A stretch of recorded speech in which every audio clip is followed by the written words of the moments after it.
Namaste and welcome to this live edition of Live, Love, Engage. We're coming to you live as we do on Wednesdays on Facebook, LinkedIn, and YouTube. And I also want to welcome those of you who are listening to this recording on your favorite podcast platform. And I am delighted to have a guest with us today, and I'm going to bring her on right now. She is doing some amazing work in the world, and her name is Dana Golden. So welcome to Live, Love, Engage, Dana. Thank you, Gloria. I'm happy to be here. Well, I'm glad to have you, and I'm going to share with our audience just what you're up to in the world. And she is, first and foremost, a co-author of a book called Addiction Rescue, the No BS Guide to Recovery, and a nationally known advocate for families struggling with substance abuse disorder. And it's her passion to bring hope, healing, and inspiration to those families. She's also a certified family addiction coach, a certified recovery coach, and public speaker. And I'm curious to know what actually, I know because I've done some research on you, but for you to share with our listeners and our audience out there today, what actually got you into this type of work? Because it's not something that, I think you definitely have to have a passion for it, and it probably maybe even a personal reason possibly why you're doing this type of work. So I wonder if you would share with us how you became a certified family addiction coach and recovery coach. Yeah, most of us working in the addiction space have a story, and I have a story as well. So my story is I grew up in a home with addiction, and my dad had process addictions. A little different than substance use or alcohol use disorder. We consider process addictions things like gambling, sex, work, gaming, anything that you can get your hands on that's not ingesting a substance. So, and obviously people get addicted to processes as well. So from there, I went on to seeking relationships where it emulated those dynamics. And so I had boyfriends that ended up being some kind of addict. And that led me to Al-Anon and resources for living with an addict and how I play a part in that. So I learned about that. Then I got married to a man that was in recovery. So he had gone through treatment for his substance abuse disorder. He was a cocaine addict.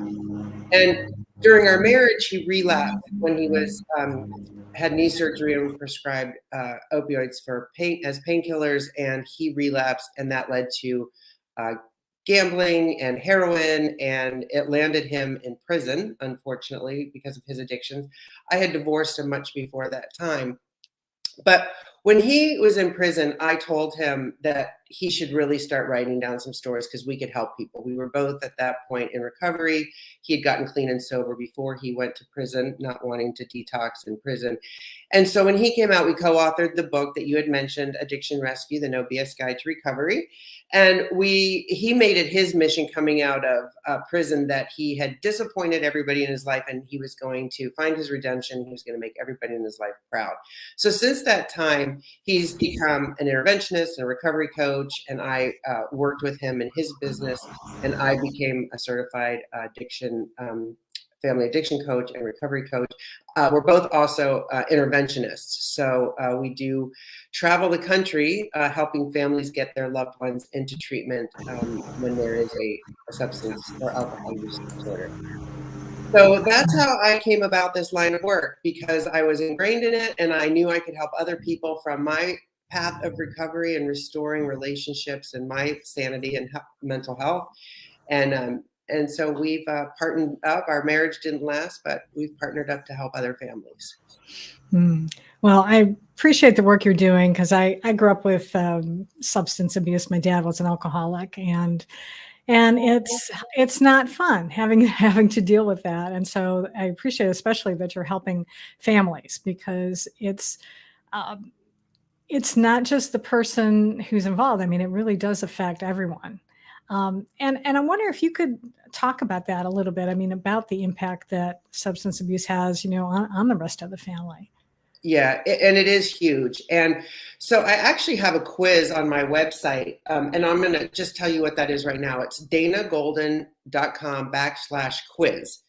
And what that quiz is, there's 6 established family roles around addiction, and everybody takes on a maladaptive role when there's an addict in the household. One of those 6 family roles is the addict, but there's the hero, the caretaker, the mascot, the lost child. So everybody has this maladaptive role in how they deal with the loved one that has a using disorder. We tend to tiptoe around. We don't want to talk about it. We might be the enabler, helping them to sneak their drug of choice because we want to be their advocate.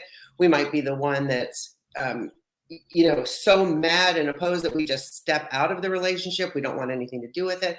So each one of these roles is maladaptive according to how you relate to your loved one with a using disorder. And it really does affect the whole family. And that's why family addiction coaching is so important.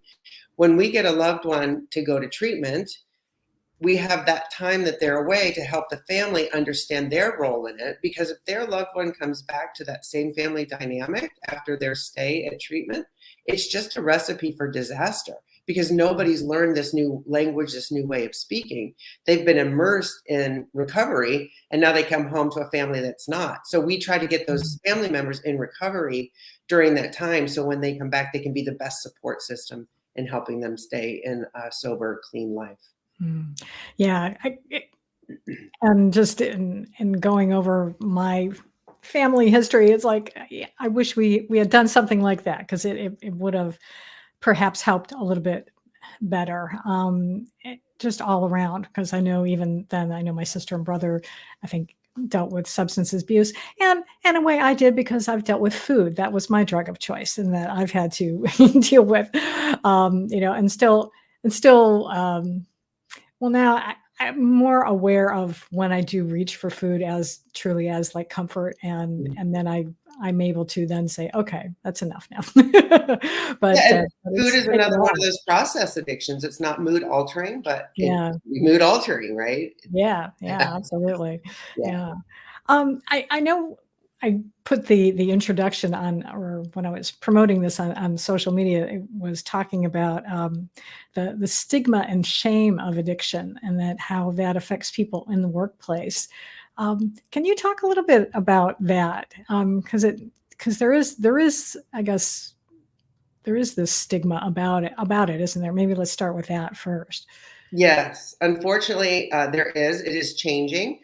The language is changing. We try not to use addiction and clean time and there came up dirty on a UA. Like we try to change that language a little bit. It's just substance use disorder, alcohol use disorder, and try to, it's so mainstream. It touches everybody. If you aren't addicted to something, you know somebody that is. And Mm, I just say to be on this planet is to be addicted to something, whether it's food mm, or work or working out, or we all overindulge in something. It can be mm. ice cream, caffeine, nicotine, right? Yeah. I try to normalize it a little bit. And I think that's what the world is trying to do by trying to change that stigma and shame. Now, when we talk about it in the workplace, there's just a lot involved. So if you're someone suffering from an addiction and you're in the workplace, there's a lot of fears around that. Fears that your peers are going to find out, that your boss is going to find out, you're going to lose your job. So it's very something that you want to keep within. On the flip side of that, in the workplace, there's so many people dealing with a loved one at home that's dealing with an addiction, whether it's a child or a spouse. So you can imagine an addict and the space that it takes up in their head because their only focus is their next fix. Well, somebody that's dealing with a loved one at home, their only focus is getting their loved one better and finding them help because they never know if that next phone call they get or when they go home, are they going to find their loved one dead? I mean, that's the biggest fear surrounding this. So billions of dollars are lost every year because of productivity lost in the workplace each year. And that's just people can't show up to work because they're so consumed with an addiction, or they're hungover, so they're not working to full capacity, or they're in their heads not being able to be as productive as possible because they're just worried about someone at home that's dealing with a substance use disorder. So there's just a lot going on in the workplace that we're trying to get the word out there. So many employers have EAPs where they have resources for their employees to get help, behavioral mental health. But a lot of people don't even know that their employer have those programs. So it's really important to find out the services that your employer offers, what kind of behavioral and mental health resources they have for them, and to openly be able to have conversations, because the worst thing is when you're holding all this inside and you can't go to your coworkers, you can't go to your employers. There just needs to be more of an open dialogue around the fact that so many people are suffering from this, and it just got so much worse during COVID. Yeah. And I can see, though, that I feel like this really needs to start at the top, though, and that, like, the head of the company, they really need to be able to let people know that it is safe, because I can imagine if I'm an employee and, even just I'm just like hearing like stories of like my husband's with dealing with HR and things like that, in his workplace, it just seems like sometimes I would think people might be afraid to even, talk to someone in HR about this. So it seems like it needs to come, from the top down, and starting, with the culture, and letting people know that it is, we do want you to get help. We want you to be healthy. And so we do have these resources available. Agreed. Yeah. Is that what you do that? Do you like go in and like talk to companies and talk to folks? Absolutely. Absolutely. It's so important as soon as an employee is hired that they understand their benefits. If there's monthly newsletters at the workplace, if there's monthly meetings or weekly, whatever, it's those things. If anything changes in your coverage, you need to bring it up, be able to talk about it, that open dialogue. It should be out there all the time so people are reminded that, hey, we have these resources for you. Yeah. So important. Yeah, absolutely. What has the let me ask you this. What's the biggest misconception maybe that people have about maybe about addiction, or something that you like to be able to go out there and change? Well, I think it's just the level that it's at in our country, just that it affects so many people. When we go into interventions, the family starts telling us about their loved one that's addicted, right? And they don't understand it's the same story. It's just different place, a different person, but it just affects everybody in such a similar way, and they're all on a similar path, and we're trying to disrupt that path. So I just try to normalize it as much as possible. It's such a serious subject, but it's like, let's lighten it. It happens to everybody. You're not terminally unique, which people feel, this is only happening in my family, only my kid, only my spouse. Yeah, right. It's just not that way. It's happening everywhere, in every demographic, every socio and economic demographic, age rate. It happens. I do interventions on 20-year-old kids, and I do them on 60-year-old, retired adults. So it's the gamut, and we're all in it together, and we're all trying to heal together. And there's a huge community of it, and there's tons of resources, and there's just another way to live. You don't have to keep living the way you're living, and that goes for the addict and the family members. And so, just providing that hope. That's the biggest mystique I try to bust, is that there's always hope and there's always help, and we can get you on that path. And it is amazing when you talk about that. There's so many different types of addiction, because of course, what's been in the news, I guess, in the last few years has been, with the what's the word? Controlled narcotics. I'm not using the right terminology, but like painkillers. Controlled substances. Yeah, controlled substances. But there's still alcohol. There's still drugs. I had someone on the podcast, I think last year, who was talking about the dangers of marijuana, in that, because marijuana today is not the marijuana that it was of like my youth back in the 70s. It's a lot stronger. So I think I do appreciate that you're talking about the fact that there's hope, because there is so much of it, and that it really does touch so many of our lives. And so it's time to just acknowledge that and be able to do something about it and just start being more proactive. Um, I want to touch on something you just said, Gloria, because I have this conversation all the time mm, about how much drugs have changed in this day and age.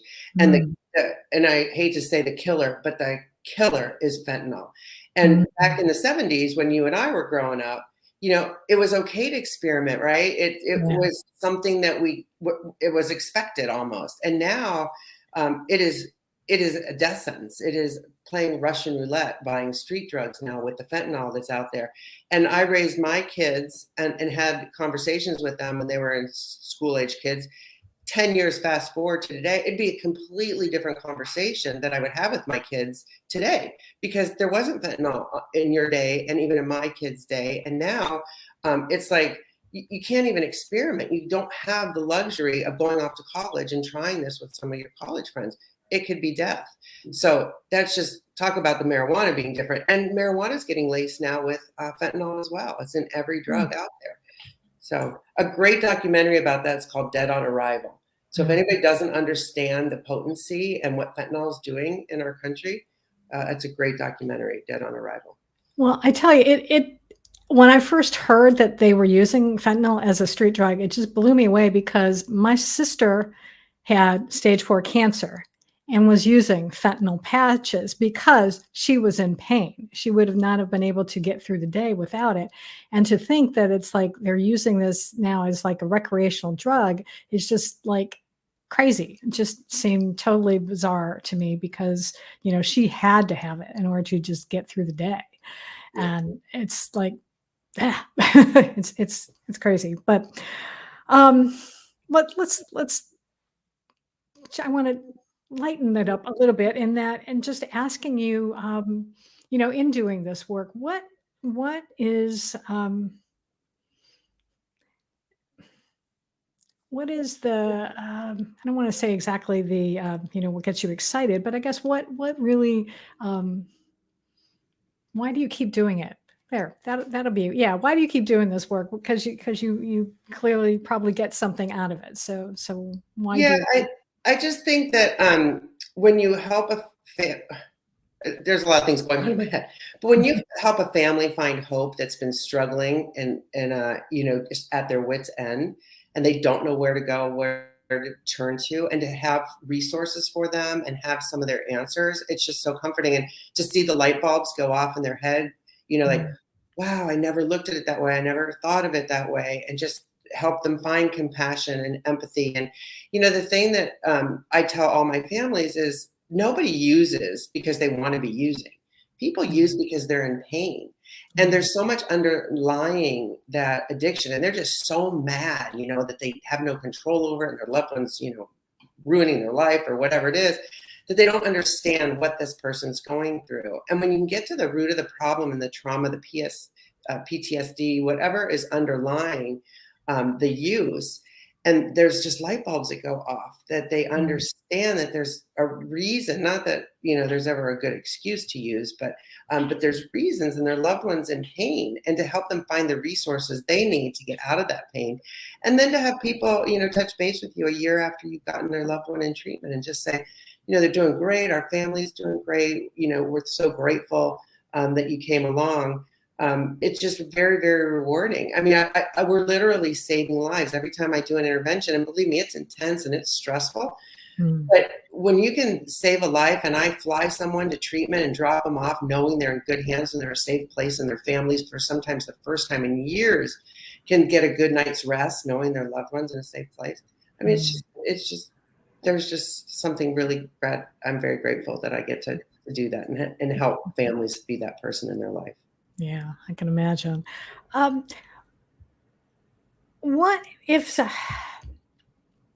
someone is, going through this and they're looking to, let's say they come to you for the first time and they're seeking guidance. What do you how do you kind of start out? What is like the first sort of things that maybe you say to people to be able to help them? Let's say it is like a family member or that's coming to you. Well, the first thing I help them understand is that they have to learn to separate the person that they love from the addiction that's taken over. because they're two separate entities. And the person that you love is still in there. There's always hope to get them back. However, this disease of addiction has taken over, and they're doing things and saying things and acting in ways that they wouldn't normally do without the influence of drugs or alcohol or processes in some case. So helping them understand that they can be mad at the disease, but they can still love their loved one at the same time. I always say it's like having kids. You love your kids, but when they're being naughty, you don't love their behavior. It's the same thing with addiction. And then the one of the first modules I would say when I go through with the family when I'm coaching them is understanding their loved one's addiction, because people don't understand why they just can't stop.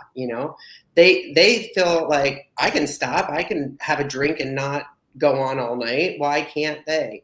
And just coming to understand the power of the disease of addiction, how it's mentally and physically and emotionally addictive. They become dependent on it in those areas, and they can't just quit. It's not a matter of their moral character or how much self-will and willpower they have. The disease of addiction has nothing to do with that. So just helping them understand about the disease of addiction, and a lot of light bulbs go off. It's very helpful for them. Yeah, and I think that's part of where I guess maybe some of the stigma has come, because some people still are like, oh, it's not a disease. Why do they call, like alcoholism a disease or something like that? Yeah, they should be able to stop. But what do you say to people like that who are still,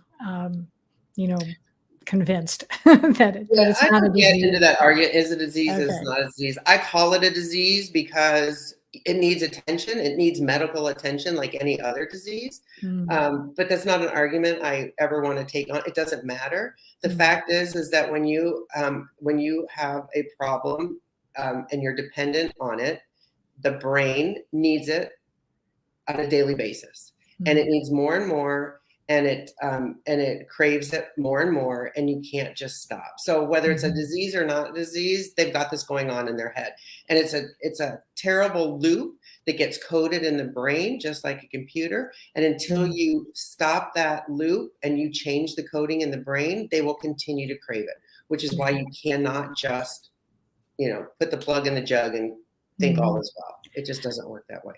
Yeah, that's true. And it really is mind over matter. And I'll just share, because again, I've been, like I said, food is something that has been my area. And so last week I was not eating as healthy as I would like. And so then I switched over, and Sunday I started, doing better again.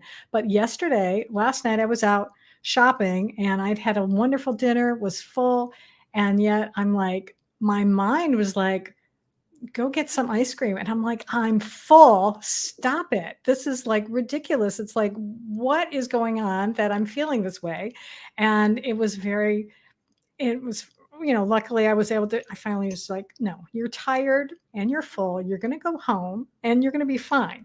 And then I was much better this morning, but it's the power of the mind. It's just, it can be really annoying sometimes. I would say, for my sake, and this is just a minor thing, but someone, who is going through, more serious,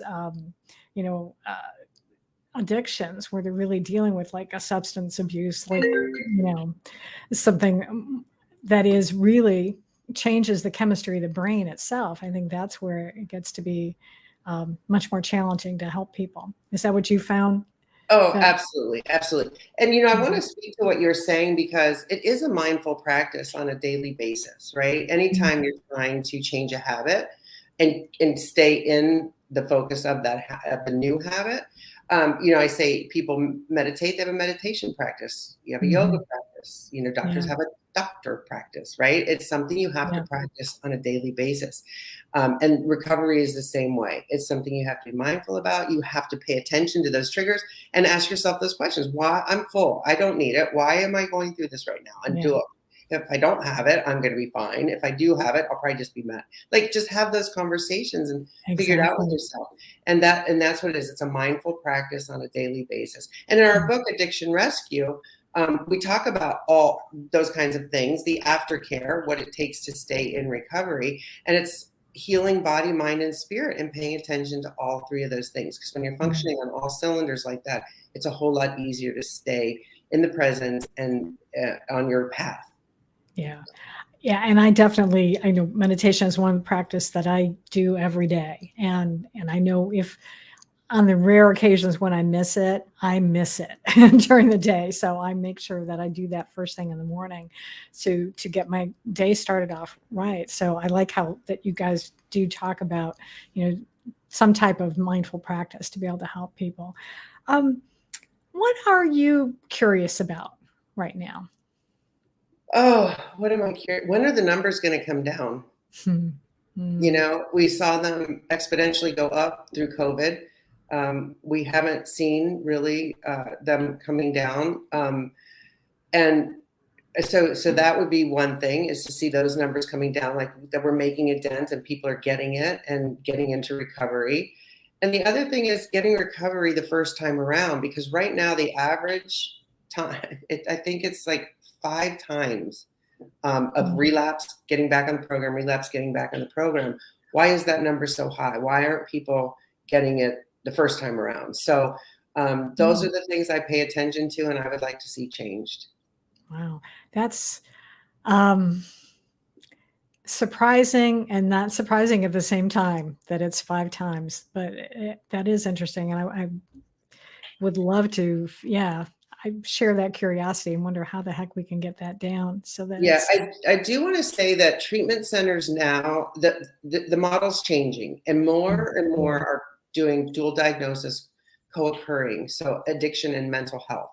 And I think that's really important, because there's always a mental health component when it comes with addiction. So to treat both at the same time and not just the addiction I do think is going to make a difference in the long run. I don't know that we're seeing it a whole lot yet, but that's really prevalent now, that that is all dual diagnosis, and they're paying attention to both sides of that coin. No, that makes sense. And because I know that, I'm sure, like with my dad, he was in World War II, and he also dealt with family addictions as well. So whatever was causing him to do that had to have been something that either maybe growing up during the Depression as well, what he went through, what his family went through. And so, to have been able to get that kind of support, I love that they're doing that now. I think that is going to make a big difference. Is there anything else that I haven't asked you about that I should, or any other last point that you'd like to make today? I guess nothing comes to mind. I think that we covered the gamut of hope and healing for families and their loved ones that have a using disorder. And I guess I just want to reiterate that there is always hope. There's always a chance of change, and we're out there trying to change lives on a daily basis. So, that's my message. Well, good. Well, it's a very good one, and I'm glad you are doing that. And if someone wants to be able to learn more about you and about the work that you're doing, what's the best places for them to find out about you? Well, my website for my family coaching is danagolden.com. I'll reiterate that danagolden.com/quiz is where you can take a quiz to find out what role you take on in a family where someone overindulges in something. And then there's another website, the Life Recovery Coach, and that's the website where I work with my ex-husband. That's more about our interventions, coaching services for the addict, public speaking engagements, those other areas that we work in. Both websites, you can book in a call. We do pro bono work.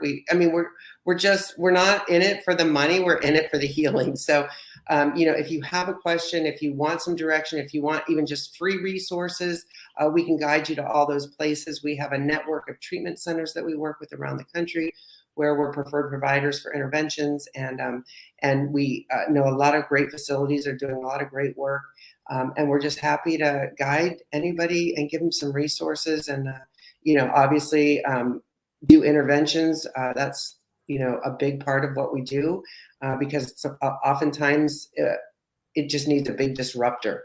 And that's what an intervention is. It's where everybody comes together and shares with their loved one how much they're loved and cared for. And we really want you to get the help you need. So, and then the coaching goes on from there. So happy to guide you, direct you, send you on a path to healing and recovery if you're dealing with someone that's got an addiction issue.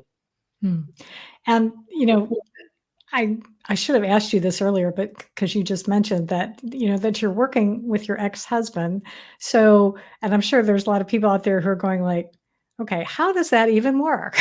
so, so how is it that you're able to now be able to, have a professional relationship? I guess that the personal one maybe didn't work out, but the professional is Yeah, I maybe. think it goes back to what I said. Like, you still love the person, you just don't love the disease. I had always said that if it weren't for his, behaviors when he relapsed, probably still be married to him. I just needed to separate myself.